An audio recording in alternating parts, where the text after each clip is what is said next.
Hello, Amazon customer service. How may I help you today? Hey, what's up, man? I recently purchased a package not too long ago. I wanted a bag of 10 guitar picks, right?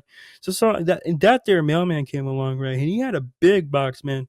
A big box, man. Like, I was wondering, hey, is my guitar picks in there? I opened it and I found out that there's a little skinny boy in there, man. Sorry, can you repeat that again? I ordered a bag of guitar picks. Right, but instead of them guitar picks that I ordered, I actually got a little skinny boy. So you got a little boy in there? Yeah. What is it? What's your name? Robert. Yeah. His name's Robert. Do you know where you came from, man? I came from Boston. Yeah, he came from Boston, man. I didn't want no guitar. I didn't want a little boy from Boston. I want a guitar picks, man. I'm sorry, sir. That's not good. Why are you laughing about this, man? This isn't funny. There was a little boy in that box that you damn their Amazon kiddos just send me. I don't like that. That's not cool. I'm sorry. That's not. All right, just return them. Were there holes in the box when you purchased it, sir? When it came here, man? Yeah. Sorry. Yeah, when the box came to your house. Were they covered in holes? No. Should I put holes in the box when I return it? If you want them to breathe. Yeah, then I'll just I'll deliver to you then. Yeah. No holes. I want to breathe. Shut up. All right, yeah, I'll see you out. You have a good day, sir. Yeah. Don't, please. Get in that box. Have a good day. Hello, Amazon customer service. How may I help you today? Hi, I recently purchased a little boy from your website not too long ago, but instead of that little boy, I actually got a pack of guitar picks.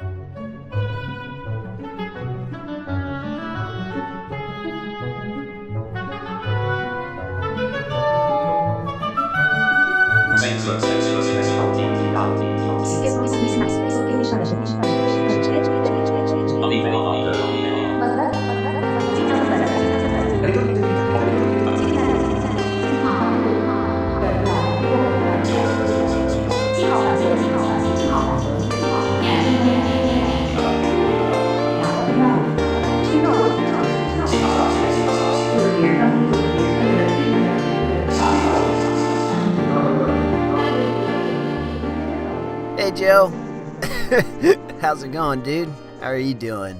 Yeah.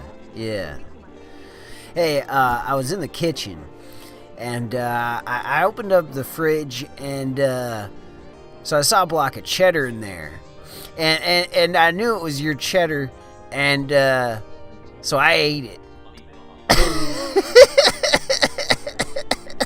I ate your cheddar, Joe. Yeah, I ate your cheddar. Yeah,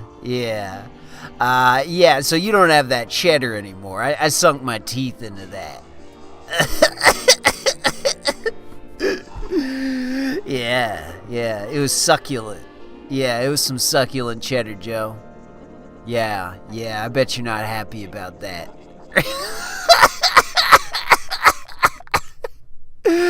Alright, see you, Joe.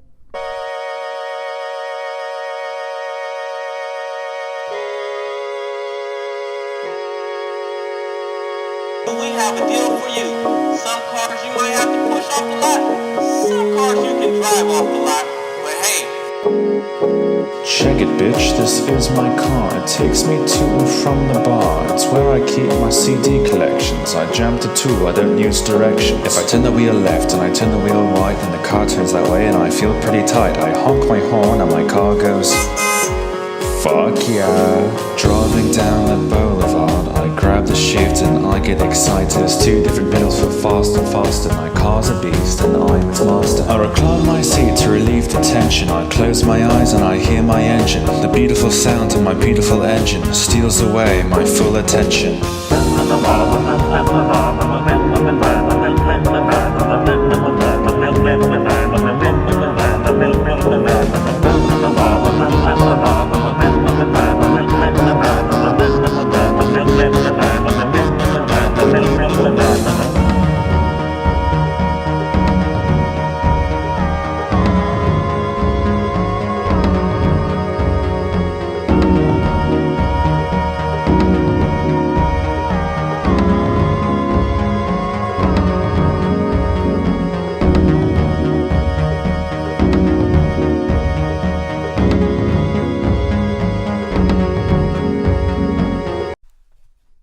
this man I knew once.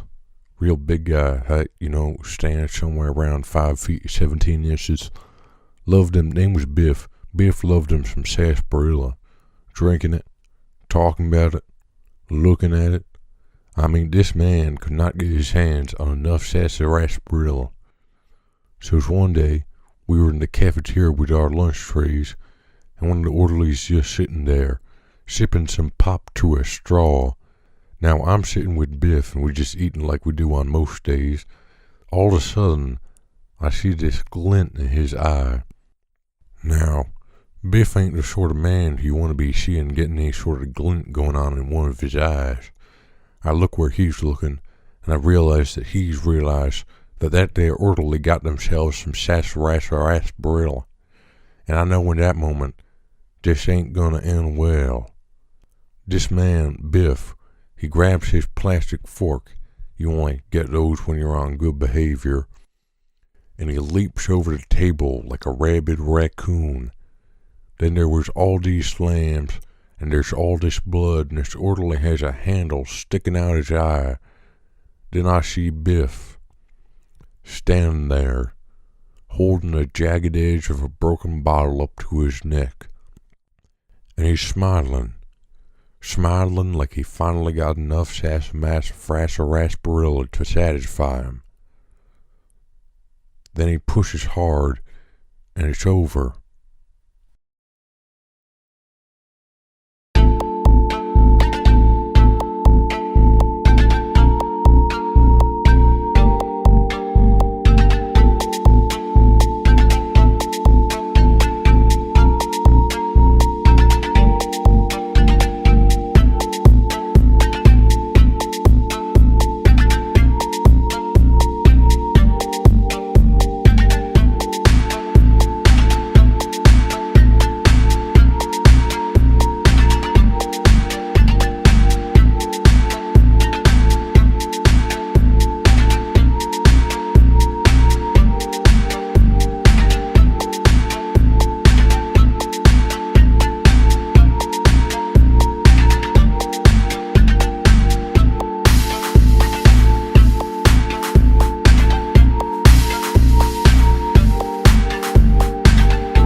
have one new voice message. Hi, this is a message for a Tom Fulp. It's about his little website, Newgrounds, and my son. You know, my son spent months on this little animation of his, and he puts it up on your website last night, the night before his first day at junior high. And he's all excited. He's going to show it to everyone in his school, make a bunch of new friends, and it's going to be great. So the next day, when he finally gets to the computer lab and he goes to your little website, and he tries finding the animation he uploaded, and in its place there's a little headstone with the name of his cartoon on it, and a message about how gay and retarded it was. Then everyone in the computer lab sees it and just laughs, just laughing at my son. And he just runs out in tears. My little boy made the laughing stock of his whole school on his first day of junior high. And my son, he comes home and he runs right to his room and he locks the door and he cries himself to sleep. And the next morning when I ask him why he doesn't want to go to school, and he tells me it's all because his Newgrounds submission got blammed, and says, "Dad, I want to kill myself."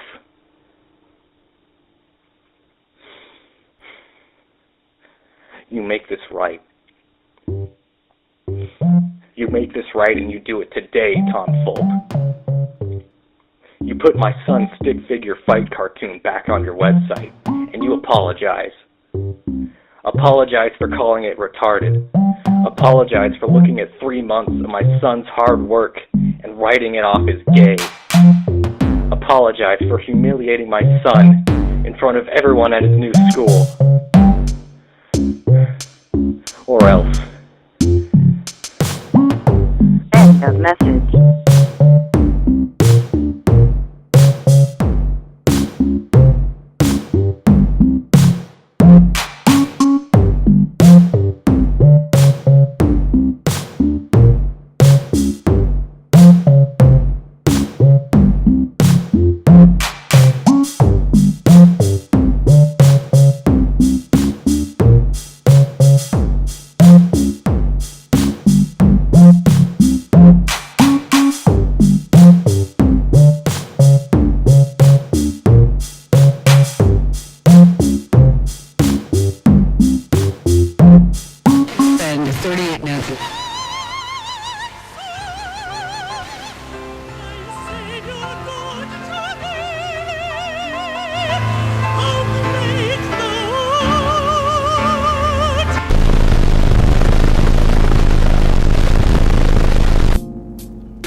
sir. First things first, that's a beautiful daughter you got there. And I want to personally thank you for allowing me to take her out tonight, because I know that ain't easy to do. I want you to know that you put your money on the right horse. There ain't gonna be no funny business tonight, alright? Cross my heart, just swear to kill myself. Ain't gonna happen. I just want to have a lovely night with your daughter. I just want to have a lovely night with your daughter. I don't want to think about all that bad stuff, all that nasty stuff. You know what I'm talking about. I ain't interested in that. I don't want to do that. I ain't interested in that. I'm an honest feller. I'm a straight shooter. My intentions for your daughter are pure. They are the purest of intentions. I intend to court her. I intend to get to know her. And one day, sir, with your blessing, I intend to bust a baby up in there. Yeah, I intend to bust a baby way up in there. Way up in there. Because I'm an honest feller, alright? I do what I mean. I don't pull no tricks. And I don't pull no tricks on my winky neither. If I get my winky all psyched up for sex, I ain't gonna at the last second say, no, actually you get the tarp. Because that ain't fair. To my winky. See? I'm about commitment, sir. I ain't gonna do that act if I ain't committed. And I ain't gonna do that act if I ain't busting a baby up in there. Bust a baby I'm gonna bust a baby way up in there. And we gonna get married. And 9 months later, that busted baby is gonna pop out looking just like me. And then I'm gonna be the daddy. Are you ready to shush yourself?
Time tattoo.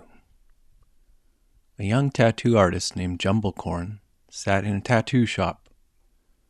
In walked an ill-looking, middle-aged man in a bowler hat, carrying a manila folder. His hand was covered in strange rings, one of them having a tiny silver demon with a totem pole of eyeballs lined up along the crack of its ass. The man opened his folder to reveal a design. Some kind of hieroglyphic worm or snake, intertwined with mystical symbols. Next, he removed his hat, and after that, his wig. "I got a job for you, bud. I want this image. See this?" said the man, carefully smoothing his hand from the bridge of his nose, over the top, then down the back of his cleanly shaven head. "Put right along here." Later, as Jumblecorn prepped the man's scalp and began to transfer the tattoo, he asked the man what the design meant. "It's a combination of mystical symbols that will allow me to see 50 years into the future." Jumblecorn was used to the superstitious, delusional horse shit that spewed from his customers' mouths. This was nothing out of the ordinary. So he calmly reached for his transfer paper and continued. The man simultaneously pulled out a container of ink and showed it to Jumblecorn. And when you do it, use this. What is it? The man explained that it was a fluid made from charred oyster genitals mixed with a special oil that used to come with a vibrating toy truck called a smoky shaker. It's safe in your device, don't worry. Handing the vial over, he now stared at the tattooist critically, studying Jumblecorn's face, then Jumblecorn's design samples that hung upon the walls. Yep, I can tell you're the one. He settled back into the proper position, satisfied. The right one to do the job. Had some butt plug over at Lethal Injection LA or whatever the fuck it's called, trying to tell me the lines were too thin. Lines too thin. Lying sack of shit, more like it. Then he closed his eyes and Jumblecorn continued to do the preliminary tracing. It took 2 sessions.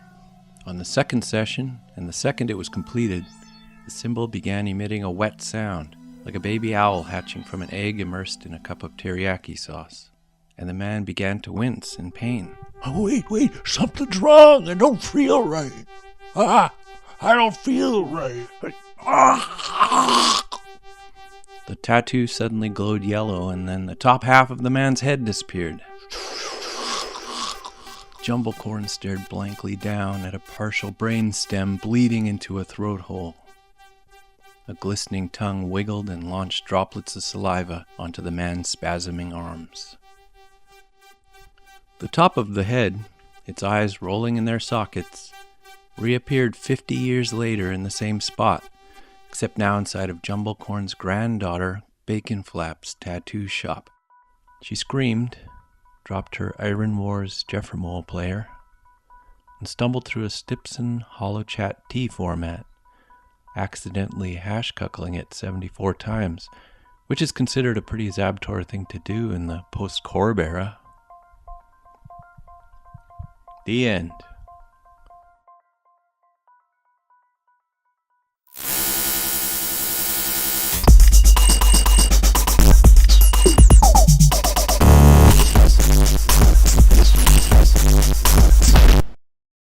Alright everyone, settle down. We're about to begin filming. We need quiet on set, please. Quiet on set. Jackie! Shut the fuck up! Oh, sorry. Thank you. We'll begin shooting in 3, 2, 1. Do your wrists get sore trying to cut a lime? Does it take you 5 minutes to slice an orange? Hi, I'm Dan Cleaver, and starting today, your knife problems are gonna be chopped away. They say, Dan, how are your apple slices so symmetrical? And that's when I show them the Superslicer 3000. Now what we have got here is an innovative new blade technology that cuts right through the hey Travis, what are you doing here, man? I said I'd get you the money. Oh, I think you know this isn't about the money. This is about Jack. About Jack? Whoa, listen, Travis. I didn't mean anything by it, man. I swear. Oh, really? So when he was just sitting there on his horse, trembling, it didn't occur to you that he might need help? Why didn't you help him, huh? Why didn't you help Jack off the horse?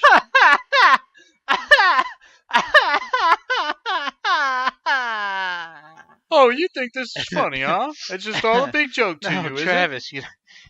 You don't understand what you're saying. Oh, but quite the contrary. I understand clearly now. I see you're just a selfish bastard who wouldn't help Jack off a horse.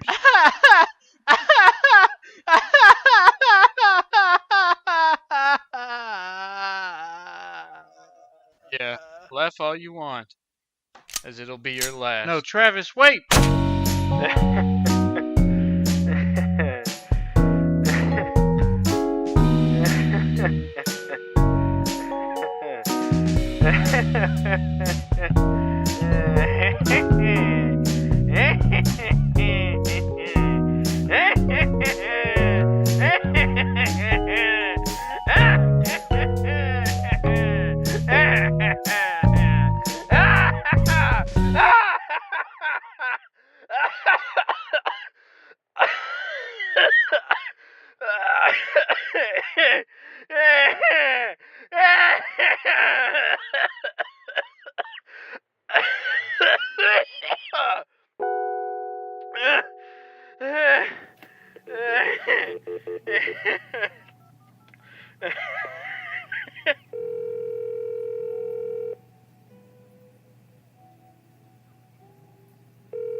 reached the voicemail box of...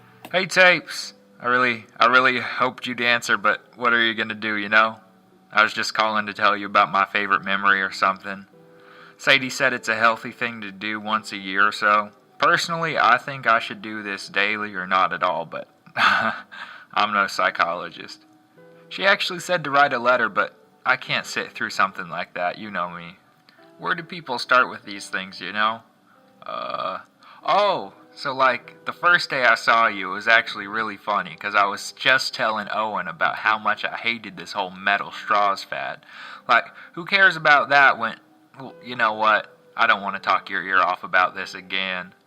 So like, I'm going off about these tree huggers, and then I see you with 2 different metal straws like some goddamn show-off. Then you asked me, what was it? You asked me, hey, is this spot taken, or is this seat open, or something of the sort. Now, we both know my mama didn't raise me to be rude to no stranger or nothing, so obviously I let you sit with us, but dang, you sure were a talker, huh? You probably asked me about 100 different things.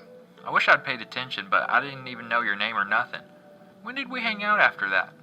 Something around June. We went to the drive-in to see that movie, The Sandlot.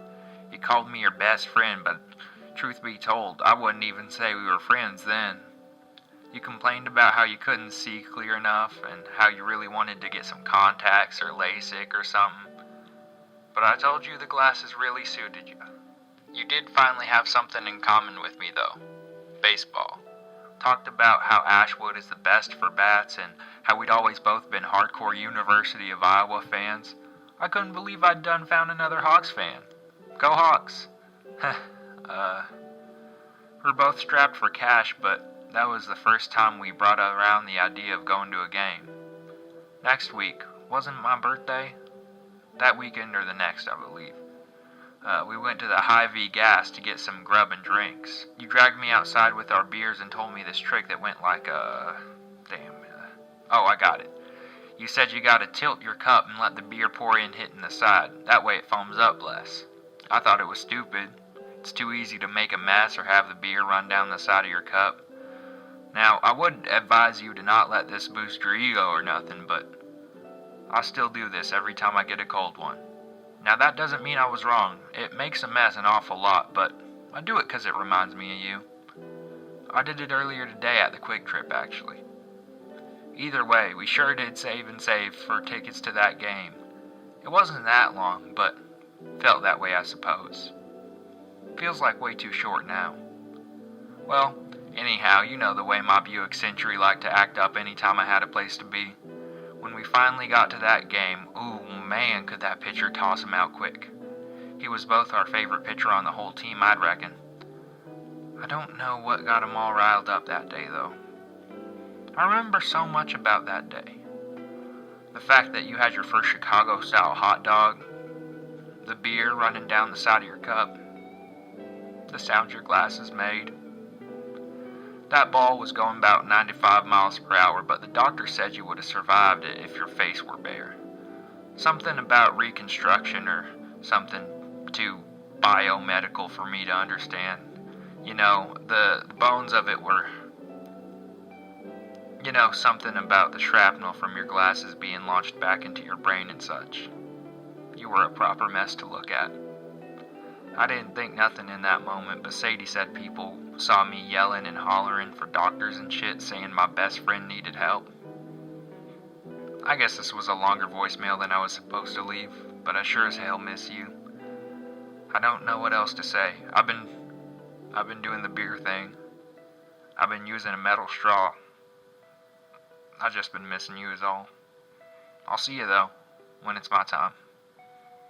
I'll call you tomorrow.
The end.